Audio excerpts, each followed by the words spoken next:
Firman Tuhan yang kita dengar pagi ini berjudul Harta yang Paling Berharga.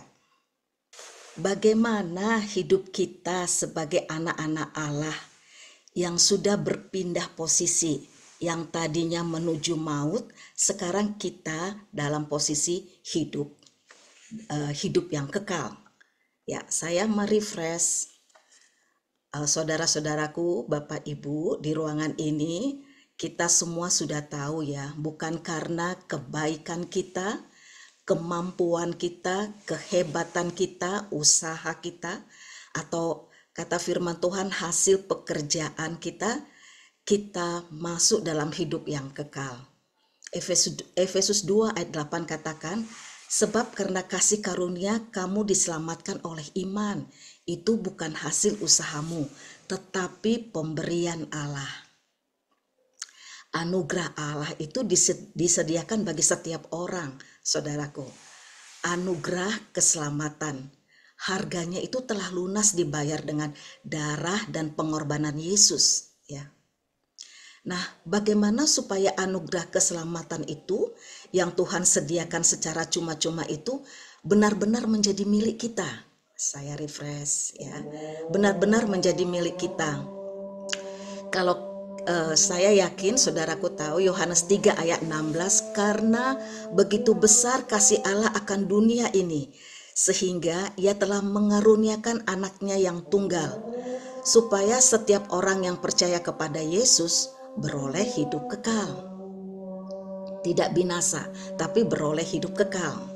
Itu Yohanes 3 ayat 16. Kita juga telah mendengar Yohanes 1 ayat 12. Semua orang yang apa? Yang menerima Yesus, yang menerimanya diberi kuasa supaya menjadi anak-anak Allah, yaitu mereka yang percaya dan dalam namanya, nama siapa? Nama Yesus. Jadi jelas caranya adalah dengan percaya dan menerima Yesus Kristus sebagai Tuhan dan Juru Selamat secara pribadi. Ya, nah, bagaimana hidup kita sebagai anak-anak Tuhan di dalam posisi hidup yang kekal? Ya, kita tahu, kita baca ya Matius 13 ayat 44 sampai 46. Hal kerajaan surga itu seumpama harta yang terpendam di ladang, yang ditemukan orang lalu dipendamkannya lagi. Oleh sebab sukacitanya pergilah ia menjual seluruh miliknya lalu membeli ladang itu. Demikian pula hal kerajaan surga itu seumpama seorang pedagang yang mencari mutiara yang indah. Setelah ditemukannya mutiara yang sangat berharga, ia pun pergi menjual seluruh miliknya lalu membeli mutiara itu. Ya. Ini adalah perumpamaan Tuhan Yesus tentang orang yang menemukan harta terpendam dan mutiara yang sangat berharga. Orang pertama dikatakan menemukan harta terpendam secara tak sengaja di sebuah ladang, kemudian dia cepat-cepat pergi pulang, menjual seluruh miliknya dan membeli ladang itu. Orang yang kedua, pedagang yang memang sengaja pergi mencari mutiara yang indah. Dan ketika ia menemukan mutiara yang sangat berharga itu, ia pun menjual seluruh miliknya agar dapat memiliki mutiara itu. Nah, pertanyaannya, mengapa kedua orang itu digambarkan begitu rela dan bersukacita, begitu bergairah menjual seluruh miliknya untuk mendapatkan sesuatu yang baru ditemukannya? Tentu karena mereka tahu pasti bahwa harta yang mereka temukan itu jauh lebih berharga dari segala yang mereka miliki sebelumnya. Ya. Nah, apakah harta yang paling berharga itu?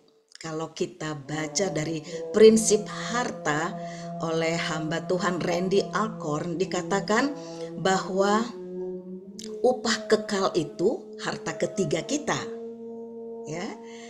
Kalau surga itu katanya harta kedua kita, dan pribadi Allah adalah harta tertinggi dan terbesar kita. Seperti kata Filipi 3 ayat 8, malahan segala sesuatu kuanggap rugi karena pengenalan akan Kristus Yesus. Tuhanku lebih mulia daripada semuanya.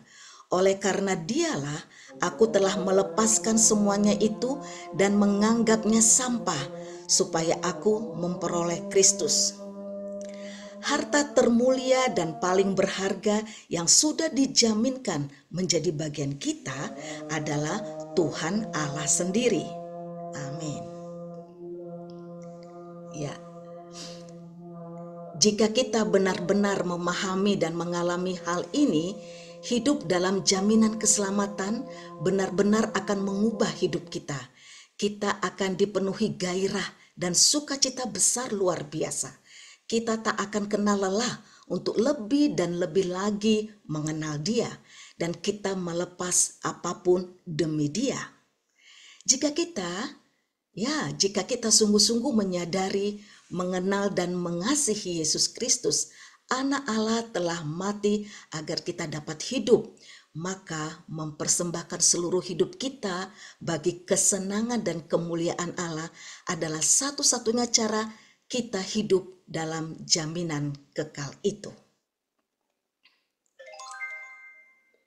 Dan kita akan melakukannya dengan penuh gairah dan sukacita, karena itulah harta yang paling berharga dan termulia yang sudah kita temukan dan tak akan pernah kita lepaskan.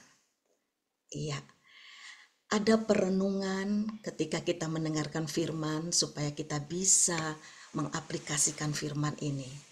Apakah hidup saya sudah mencerminkan seorang yang hidup dalam jaminan keselamatan Kristus? Dalam hal apa? Mari kita renungkan tadi.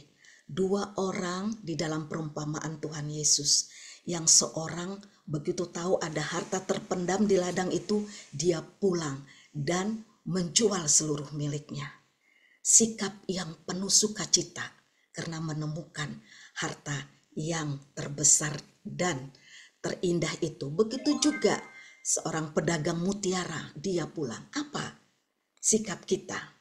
Sukacita dan bergairah, terus mau mengenal Tuhan lebih lagi di dalam hidup kita. Itu adalah sikap anak Tuhan yang sudah menerima hidup yang kekal. Dalam hal apa? Dalam seluruh kehidupan kita. Ya, Dia yang terutama, pengenalan Dia terus-menerus. Yang kedua, apa yang akan saya lakukan sebagai ungkapan sukacita dan kerinduan saya yang besar karena boleh mengenal dan memiliki Yesus sebagai harta saya yang paling berharga?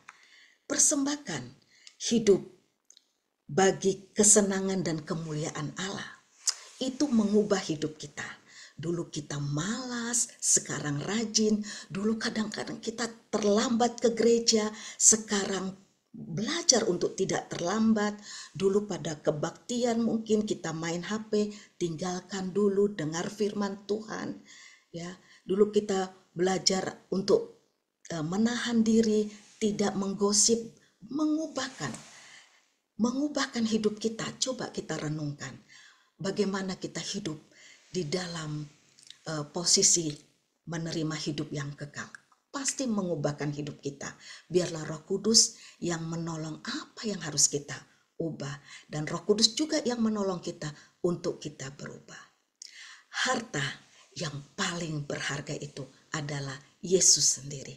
Selamat untuk selalu menyenangkan hati Tuhan. Dimuliakanlah Tuhan melalui hidup kita. Amin. Terima kasih. Mari kita berdoa.